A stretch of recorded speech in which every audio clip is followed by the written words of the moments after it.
सर्वप्रथम सर्वांना श्री स्वामी समर्थ। स्वामी महाराजांच्या कृपेने तुमच्या सर्व चांगल्या इच्छा पूर्ण होत ही स्वामींचरणी प्रार्थना करते आणि आजच्या व्हिडिओला सुरुवात करते। तर नवरात्र सुरू आहे, आजची 5वी माळ सुद्धा आलेली आहे। नवरात्रीत जर समजा तुम्हाला काही घरात असे काही संकेत मिळाले किंवा अशा घरात तुमच्या गोष्टी घडायला लागल्या तर समजून जा, आपली कुलदेवी आपल्यावर प्रसन्न झालेली आहे आणि आपली सेवा तिने आपल्या तिच्या चरणी रुजू करून कबूल करून घेतलेली आहे आणि आता दुःखाचे दिवस संपून सोन्यासारखे दिवस येणार आहे। असे संकेत आता मी तुम्हाला आजच्या व्हिडिओमधून सांगणार आहे, म्हणून व्हिडिओ शेवटपर्यंत बघा। कृपया चॅनलवर नवीन असाल चॅनलला नक्की सबस्क्राईब करा आणि कमेंटमध्ये आपल्या कुलदेवीचं नाव लिहायला विसरू नका, नाहीतर सर्वांनी लिहा श्री स्वामी समर्थ। कुळाचं रक्षण करते, आपल्या घराची प्रगती, तिचा आशीर्वाद कायम आपल्या पाठीशी राहतो।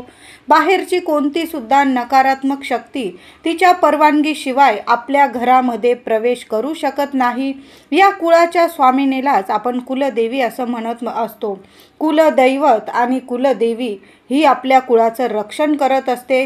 ग्रामदेवता वेगळी असते आणि आपली कुलदेवी, कुळाचं रक्षण करणारी आपली कुलदेवी वेगळी असते। आपण ज्या गावात राहतो ती आपली ग्रामदेवता असते, ग्रामदेवी असते आणि ती सुद्धा आपल्या घराण्याचं, आपल्या कुळाचं, आपल्या संपूर्ण कुटुंबाचं आणि आपल्या गावाचं रक्षण करत असते। ती ग्रामदेवता असते, आपण तिचं नेहमी दर्शन घेतो। पण आपली कुलदेवी, तिचं मूळ स्थान जर असं लांब असतं किंवा तुम्ही त्याच गावात राहत असाल आणि कायम परंपरेनुसार तुमच्या पिढ्यानपिढ्या त्या कुलदेवी आईची सेवा करत असाल, ती आपली कुलदेवी असते। पिढ्यानपिढ्या आपल्या पूर्वजांपासून या कुलदेवीची सेवा केली जाते। आपल्या प्रत्येकाच्या घरात या कुलदेवीची सेवा घडतच असते। प्रत्येकाची ही कुलदेवी, कुलस्वामिनी असतेच। प्रत्येकाची कुलदेवी वेगवेगळी असते। काही घरामधील कुलदेवी तुळजापूरची तुळजाभवानी, कुणाकुणाची कुलदेवी मोहटा देवी, रेणुका देवी, आई सप्तशृंगी, तर कुणाची कोल्हापूरची महालक्ष्मी असते, तर कुणाची कुलदेवी कालिका माता सुद्धा असते। प्रत्येक घराण्याची कुलदेवी असते। जशी एक आई आपल्या लेकरांचा सांभाळ करत असते तशी प्रत्येक घराची आई कुलदेवी आपल्या घराचा कायम सांभाळ करते। कधीही घरावर म्हणजे कुणाची वाईट नजर छाया पडू देत नाही। कुलदेवीला प्रसन्न करण्यासाठी आपल्याला कोणतीही कठीण तपश्चर्या करावी लागत नाही, म्हणजे खूप कठीण सेवा करावी लागत नाही।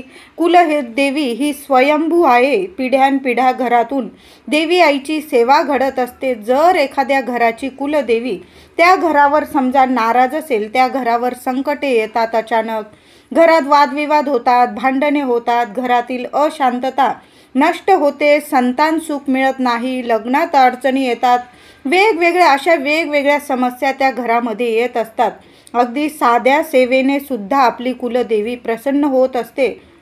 म्हणून जेव्हा कुलदेवीचा वार असतो तेव्हा तिची आवर्जून सेवा करायला हवी। म्हणजे मंगळवार, शुक्रवार तिची पूजा, सेवा साध्या सोप्या पद्धतीने केली ना तरीही चालेल। नैवेद्य दाखवून, दिवा लावून अशी साधी सोपी सेवा करू शकता तुम्ही। आणि नवरात्री, चैत्र नवरात्री असू दे, अश्विन नवरात्री, शारदीय नवरात्री, त्यात तर आपल्याला विशेष अशी आपल्या देवी आईची सेवा करायची असते।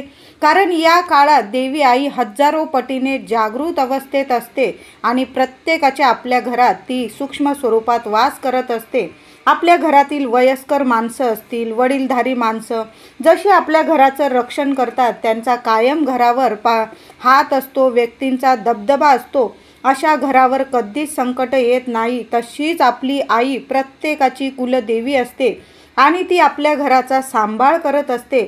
वर्षातून एकदा तरी आपण आपल्या कुलदेवीला गेलं पाहिजे, तिचं दर्शन घेतलं पाहिजे, सहकुटुंबासह परिवाराने तिचं दर्शन घेतलं पाहिजे, ज्यामुळे कुलदेवीचा कायम आशीर्वाद आपल्या संपूर्ण कुटुंबावर राहतो। एखादं अचानक संकट येणार असेल आपल्यावर तर कुलदेवी आपलं रक्षण करत असते। म्हणून कायम आपल्या देवघरात आपल्या कुलदेवीचा मंगल कलश भरून ठेवावा। नवरात्रीतच नाही पण वर्षभर आपल्या देवघरात मंगल कलश हा असावाच आणि दर शुक्रवारी, मंगळवारी त्या कलशातील पाणी बदलायचं, विड्याची पानं बदलायची, अशा पद्धतीने पुन्हा आपल्या देवघरात मंगल कलश असायलाच हवा। आजपर्यंत तुम्ही भरला नसेल तर नवरात्री आहे, अजूनसुद्धा वेळ गेलेली नाही आहे. अजूनसुद्धा तुम्ही मंगल कलशाची स्थापना करू शकता. वर्षातील सणवार, मंगल समयी, वर्षातील नवरात्रीत आपल्या कुलदेवीची सेवा केली पाहिजे. कायम कुठल्याही कामाला जाताना, कामाची सुरुवात करताना तिचा शुभ आशीर्वाद घेतला पाहिजे. त्यामुळे आपल्याला प्रत्येक कामामध्ये यश मिळतं. कायम तिची आठवण काढली पाहिजे. त्याबरोबर काही खास लक्षणे असतात, संकेत असतात. या संकेतावरून आपल्याला कळतं की आपली कुलदेवी आपल्यावर प्रसन्न आहे, तुमच्यावर प्रसन्न आहे. ती तुमच्या घरामध्ये जागृत वास करत आहे. ज्या घरातील कुलदेवी प्रसन्न असते त्या घरावर कोणतीही कधीच बाधा येत नाही. त्या घरातील व्यक्तींना प्रत्येक कामात म्हणजे जिथे पाय टाकतील तिथं त्या कामात यश मिळतं. कधीच खाली हात ते लोक घरी येत नाही. त्यांची कुलदेवी जर त्यांच्या घरात प्रसन्न असेल तर प्रत्येक कामात त्यांना यश मिळतं. समजा तुम्हाला तुमच्या कामात अपयश मिळत असेल, काहींना काही अडचणी येत असतील तर समजावे तुमची कुलदेवी तुमच्यावर नाराज आहे. तुमच्याकडून तुमच्या कुलदेवीचं काही सेवेत चुकत माकत असेल त्यामुळे वर्षातून एकदा तरी आपल्या कुलदेवीच्या दर्शनाला जावे. आणि खूप लांब असेल तुमचं मूळ स्थान, किमान 5 वर्षातून एकदा तरी आपल्या कुलदेवीच्या मूळ ठिकाणी जाऊन देवीचं दर्शन घेणं खूप महत्त्वाचं असतं. देवीची ओटी भरावी, तिचा मान सन्मान करावा. नवरात्रीत घरातील एखाद्या व्यक्तीने तरी कुलदेवीचा उपवास करावा. म्हणजे तुम्हाला जमत असेल ना तर मंगळवार किंवा शुक्रवार तुमच्या कुलदेवीचा जो वार असेल ना त्यात एकाने तरी, घरातल्या एका व्यक्तीने तरी उपवास करावा. आता वर्षभर तुम्हाला उपवास नसेल जमत ना, मग नवरात्रीत तरी तुम्ही शारदीय नवरात्रीत जरी उठता बसता जरी एक वेळा खाऊन पिऊन उपवास केला तरीही चालेल. पण एका व्यक्तीने तरी कुलदेवीच्या नावाने उपवास करावा. म्हणजे वर्षभरात आपल्याकडून कुलदेवीची सेवा घडली पाहिजे. चैत्र नवरात्री, शारदीय नवरात्री दर मंगळवार शुक्रवार तरी आपण कुलदेवीची सेवा केली पाहिजे. नवरात्रात 9 दिवस आपण देवी आईची सेवा केली पाहिजे. यामुळे कायम कुलदेवीची कृपा राहते आणि प्रत्येक कामामध्ये यश मिळतं. लेकरा बाळांवर कधीही संकट आई येऊ देत नाही आणि कायम रक्षण करते. कोणत्याही कामामध्ये बाधा अडचण येत नाही. कुलदेवी आपल्यावर प्रसन्न असेल तर संकेत म्हणजे घरातील सदस्य एकोप्याने मिळून मिसळून राहतात. त्या घरामध्ये कसलीही कमी राहत नाही. प्रत्येक गोष्टीमध्ये एकमेकांचा विचार. अशी काही बरेचसे घरं असतात ज्यामध्ये सुना असू दे, सासू सासरे, नंदा भाऊजाई, दीर जावा सर्व कसं एकत्र आनंदाने हसत खेळत कुटुंब राहत असतं. त्या घरात सदैव माता लक्ष्मी आणि कुलदेवी प्रसन्न राहते. त्या गोष्टींमध्ये एकमेकांचा विचार विनिमय घेतात. म्हणजे एकमेकांना विचारल्याशिवाय कुठलीच गोष्ट निर्णयसुद्धा घेत नाही. त्या घरात गृह कलेश भांडणं होत नाही. त्या घरातील स्त्रिया पुरुषांचा मान सन्मान करतात आणि पुरुष मंडळीसुद्धा स्त्रियांना मान सन्मानाने लक्ष्मी स्वरूप वागवतात. त्या घरातील मुलं आज्ञाधारक असतात. घरातील कर्ता व्यक्ती जो पण निर्णय घेतो तो सर्वांचा विचार करून घेतो. या संकेतांवरून तुमच्या घरात जर असं वातावरण असेल, हा संकेत तुम्हाला रोज मिळत असेल, महिला असू दे पुरुष किंवा मोठी मंडळी, हा संकेत मिळत असेल, समजून जा तुमची कुलदेवी तुमच्यावर अतिशय प्रसन्न आहे, जागृत वास करत आहे. आणि तुमच्या नवरात्रीत जर तुमच्या घरात असं हसतं वातावरण असेल तर समजून जा तुमची कुलदेवी खूप प्रसन्न आहे. त्या घरात कशाला कधी कमी पडत नाही. म्हणून त्या घरातील कामं पण पटकन होतात, अगदी सफल होतात. कुठंही कामं करायला जा, सफल होऊनच घरी येतात. तुम्ही घरात आल्यावर अचानक तुम्हाला घरात खूप प्रसन्न वाटतं. कुठून तरी पारिजातकाचा, मोगऱ्याचा असं म्हणजे वेगवेगळा वास, तुम्हाला अगदी सुगंधित वास येतो. अचानक आपण दार उघडा घरात आणि तुम्हाला अचानक वास आला. एखादं झाड नाही जवळपास तुमच्या तरी पण तुम्हाला मोगऱ्याचा, जास्वंदी, जाई जुई असा छानसा सुगंध येत असेल तर प्रसन्न वातावरण वाटत असेल तुम्हाला तुमच्या घरात, समजून जा आपल्या कुलदेवीचा आशीर्वाद आपल्या घरावर, कुटुंबावर कायम आहे. काही वेळा काही घरात जावंसं वाटत नाही, काही वेळा आणि तिथं भांडण, क्लेश, अशांतता, नकारात्मक वातावरण, मग अशा घरात कधीच जावंसं सुद्धा वाटत नाही. म्हणजे पुरुष मंडळी असतील ते कामानिमित्त बाहेर गेलेले आणि त्यांना घरी जावंसं, परतून जावंसं वाटत नाही, कारण त्या घरात नेहमी भांडण तंटा, घरात पाय ठेवला की भांडण तंटा, मुलांचे वादविवाद, नवरा बायकोत वादविवाद, अशा घरात नकारात्मक वातावरण असतं आणि अशा घरात कधीच सकारात्मक वातावरण तयार होत नाही आणि तिथं लक्ष्मी कुलदेवी कधी वास करत नाही. अशा घरात समजून जावं की आपली कुलदेवी आपल्यावर नाराज आहे. म्हणून घरातलं वातावरण कसं नेहमी प्रसन्न, आनंदी आणि सकारात्मकच असायला पाहिजे. कधी पण घरात जाण्याची ओढ वाटली पाहिजे. त्या घरात जागृत कुलदेवी वास करत असते. संतती प्राप्तीसाठी ज्या घरात, आता हा पण खूप छान संकेत असतो, संतती प्राप्तीसाठी ज्या घरात कधीच अडचणी येत नाही, कधी पण मुलं संतान होण्यासाठी कधी नवससुद्धा, देवी आई नवस करण्याची सुद्धा गरज वगैरे पडू देत नाही. अचानक तुम्हाला घर, तुमचं घर कायम गोकुळासारखं राहतं आणि 1-2 वर्षातच ज्या घरात लेकरं खेळायला लागतात, एखाद्या बाईला लगेच लग्न झालं की 2-3 वर्षातच लेकूरवाळी होते ती बाई, त्या घरात सदैव आपल्या कुलदेवीचा आशीर्वाद आपल्यावर कायम आहे. ती आपल्या घरात जागृत वास करत आहे. आणि नवरात्रीत जर असे संकेत मिळाले, समजून जा देवी आईने तुमची सेवा कबूल केलेली आहे. नवरात्रीत तुम्ही जर अखंड दिवा लावलेला असेल आणि देवघरातील किंवा अखंड दिव्यात तुम्हाला वेगवेगळ्या स्वरूपात फुलं तयार होत असताना दिसत असतील, दिव्यावर फुलं तयार होत असतील, ज्योतीवर, याचा अर्थ आई भगवती तुमच्यावर, तुमच्या सेवेवर अतिशय प्रसन्न आहे. किंवा तुमच्या स्वप्नात या 9 दिवसात तुमच्या स्वप्नात जर तुमची कुलदेवी जिथली पण असू द्या, तुळजाभवानी असू द्या किंवा रेणुका माता, सप्तशृंगी माता, तिथला गड किंवा तिथलं मंदिर किंवा देवी, एखादी सुंदर कन्या, महिला, घुबड, नाग, सिंह, वाघ, हत्ती यांचे स्वप्नात या 9 दिवसात जर तुम्हाला दर्शन झाले, तुमच्या स्वप्नात अचानक पहाटे किंवा मध्यरात्री तुमच्या स्वप्नात तुमच्या देवी आईचा गड, मंदिर, एखादी सुंदर कन्या, एखादी महिला अगदी नटून थटून, घुबड दिसणं तर नवरात्रीत तुम्हाला स्वप्नात दिसू द्या, नाही तर तुम्हाला अशी कुठं पण येता जाता तुमच्या घराजवळ जरी घुबड दिसली, तिला नमस्कार करायला मात्र महिलांनो हात जोडा, तिला नमस्कार करा, माता लक्ष्मीचं स्मरण करा. बघा तुमच्या घरात अखंड लक्ष्मी नांदेल. तर हे सुद्धा खूप सुंदर संकेत असतात. आपल्या घरात माता जागृत वास करत आहे आणि कुलदेवीने, आपल्या कुलस्वामीने, मातेने आपली सेवा, नवरात्रीची सेवा कबूल करून घेतलेली आहे. हे स्वप्नात जरी तुम्हाला संकेत दिसले ना, नाग दिसला, सिंह, वाघ, हत्ती यांचे दर्शन स्वप्नात होणे म्हणजे सौभाग्यवर्धक गोष्ट आहे ही.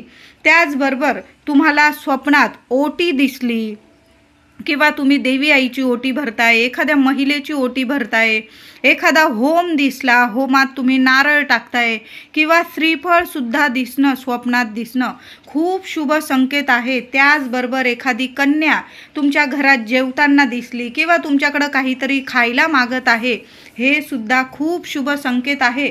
यातील एक जरी संकेत महिलांनो तुम्हाला मिळाला ना, खरंच तुमचे दुःखाचे दिवस संपलेले आहे, सरलेले आहे आणि आता सोन्याची चाहूल, सोन्याच्या दिवसांची चाहूल लागलेली आहे. बऱ्याच दिवसापासून वाट बघत आहात ज्या गोष्टींची, त्या गोष्टी आता सोन्यासारख्या तुमच्या घरात, तुमच्या आयुष्यात घडणार आहे आणि कुळदेवी तुमच्यावर प्रसन्न आहे.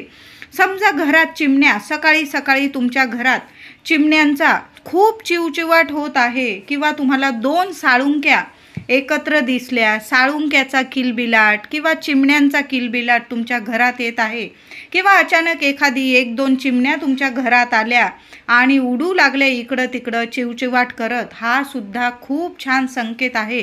नवरात्रीतच काय, नेहमीच जर आपल्या घरात असा चिमण्यांचा चिवचिवाट असेल, तुम्हाला साळुंक्या दिसत असतील, सकाळी सकाळी मोर दिसला, बदक दिसला, असे छानसे असे पक्षी दिसले ज्याने आपलं मन प्रसन्न होतं, हा सुद्धा खूप शुभ संकेत असतो. तो दिवस आपला सोन्यासारखा जातो आणि पुढील आयुष्यसुद्धा आपल्या सोन्यासारखे दिवस आपल्याला येतात. आणि नवरात्रीत जर हे संकेत दिसले तर समजून जा की तुम्हाला देवी आईनी हे शुभ संकेत दिलेले आहे। तुम्हाला घरात हे शुभ संकेत मिळू द्या किंवा तुम्ही येता जाता बाहेर कुठं मिळाले हे शुभ संकेत, तरी पण खूप छान संकेत आहे हे। तुम्ही एखाद्या मंदिरात गेला आणि अचानक आपण महिला नवरात्रीत तर कुठल्या ना कुठल्या मंदिरात जाऊन ओटी ही भरतच असतो। काही महिला तर मी सुद्धा, तुम्हीच नाही मी सुद्धा, अगदी जेवढ्या ओटी भरता येईल ना नवरात्रीत, माझ्या घराजवळची ग्रामदेवताची, आपल्या कुलदेवीला तर आपलं जाणं या नवरात्रीत होत नाही, कारण आपल्या घरी पण घट बसलेले असतात आणि घरात करायला कुणी नसतं, म्हणून मी पण जाते, पण नवरात्री नंतर जाते मी दर्शनाला। मग आपण असं आपल्या घराजवळ किंवा देवी मंदिर असेल तिथं आपण जेवढ्या ओट्या भरता येईल ना तेवढ्या आपण महिला ओट्या भरत असतो। मग 1 ओटी, 2, 5, 7, 9 जेवढ्या ओट्या भरता येईल ना देवी आईच्या या नवरात्रीत, ही खूप सोन्यासारखी सेवा आहे। आणि ओटी भरायला आपण अचानक मंदिरात गेलो आणि तिथं कुणीतरी तुम्हाला देवी आईच्या पायाजवळची, डोक्याजवळची वेणी दिली, बांगड्या दिल्या, फूल दिलं, प्रसाद दिलं, अचानक कुणीतरी मागून आली बाई वगैरे आणि मुलगी बाई की तुम्हाला बोलली की हा घ्या प्रसाद, देवी आईचा प्रसाद आहे, हा सुद्धा महिलांनो खूप छान संकेत आहे की आपली कुलस्वामिनी आपल्यावर खूप प्रसन्न आहे आणि आपली सेवा तिने कबूल करून घेतलेली आहे। समजा तुमच्या घराजवळ जर गाय येत असेल नवरात्रीत, तर तिला नक्की, महिला असू दे, पुरुष दादा असू दे, विद्यार्थी असू दे, सर्वांनी, अगदी लहानांपासून मोठ्यांनी आपल्या त्या गाईला काहीतरी गोडधोड खाऊ घाला। एखादी चपाती, त्या चपातीला, ताजी चपाती, पहिली चपाती घ्यायची आणि त्या चपातीला थोडं गाईचं तूप लावायचं, थोडासा गुळाचा खडा ठेवायचा आणि तो नैवेद्य, तो प्रसाद गाईला खाऊ घालायचा, गाईच्या पोटाला हात लावायचा आणि आपल्या कुलदेवीचं नामस्मरण करायचं, आपल्या लक्ष्मी मातेचं नामस्मरण करायचं आणि तिला नमस्कार करून हात जोडायचे आणि तुमची जी इच्छा असेल ती गाईसमोर बोला। बघा, नवरात्रीत तर हा खूप शुभ संकेत असतो। तुम्हाला गाय दिसली तर तिला काहीतरी खाऊ घाला, नुसती ताजी चपाती जरी खाऊ घातली ना, भरभरून तुम्हाला सर्व सुखांची प्राप्ती होईल। आणि गाय जर मारकी नसेल तर मी म्हणेल त्या गाईला नक्की पोटाला हात लावा आणि आपल्या कुळदेवीचं नाव घ्या, स्मरण करा माता लक्ष्मीचं। बघा, तुमच्या सर्व इच्छा पूर्ण होण्यासाठीचाच हा शुभ संकेत आहे। ती गाय आपली म्हणजे सर्व देवी देवता त्या गाई मातेच्या, तशी सवाशण स्त्री या जगात कुणी नाही गाईसारखी। ती गाय जर तुम्हाला दिसली, तिला खाऊ घाला, तिला नमस्कार करा आणि तिच्या पोटाला नक्की हात लावा। हे जर शुभ संकेत तुम्हाला मिळाले, समजा एखादं म्हणजे तुमच्यावर खूप शत्रू असेल तुमच्या आजूबाजू तुमच्या, आणि किती पण वाईट करू द्या त्याने, तुमचं चितू द्या वाईट, किती पण वाईट, पण ती कुलदेवी आपलं कधीच वाईट होऊ देत नाही। बाहेरची बाधा असू दे, वाईट शक्ती असू दे, कधीच ती आपल्या घरात प्रवेश करू देत नाही। हा सुद्धा खूप शुभ संकेत असतो। आपल्या कुलदेवीचा वास, जागृत वास आपल्या घरात कायम असतो। म्हणून या नवरात्रीत जेवढी सेवा जमेल ना तेवढी करा। आणि कन्या पूजन अष्टमी येते आता शुक्रवारी 11 ऑक्टोबरला, अष्टमी आणि नवमी दोन्ही तिथी एकत्र आलेले आहे। महिलांनो, आपल्या घराजवळील जेवढ्या कन्या असतील त्यांना बोलवून पूजा, किंवा तुमच्या घरात एखादी कन्या असेल तुमची 10 वर्षाखालील, तिला जरी तुम्ही हळदी कुंकू, एखादं फूल दिलं, केळ दिलं, काहीतरी गोडाधोडाचा प्रसाद खायला प्यायला दिला, गोड दूध दिलं, तिचे पाय पडा, तिच्याकडनं आशीर्वाद घ्या, खूप खूप सुंदर अनुभव येईल तुम्हाला। तर व्हिडिओ आवडला असेल, हे शुभ संकेत तुम्हाला मिळाले तर समजून जा की तुमची कुलदेवी तुमच्यावर खूप प्रसन्न आहे आणि आता तुमचे दुःखाचे दिवस संपलेले आहे आणि सोन्यासारखे दिवस आता येणार आहे। तुमची प्रत्येक इच्छा तुमची कुलदेवी पूर्ण करणार आहे। तर व्हिडिओ आवडला असेल तर लाईक करा, सर्वांना शेअर करा, चॅनलला कृपया सबस्क्राईब करा। धन्यवाद।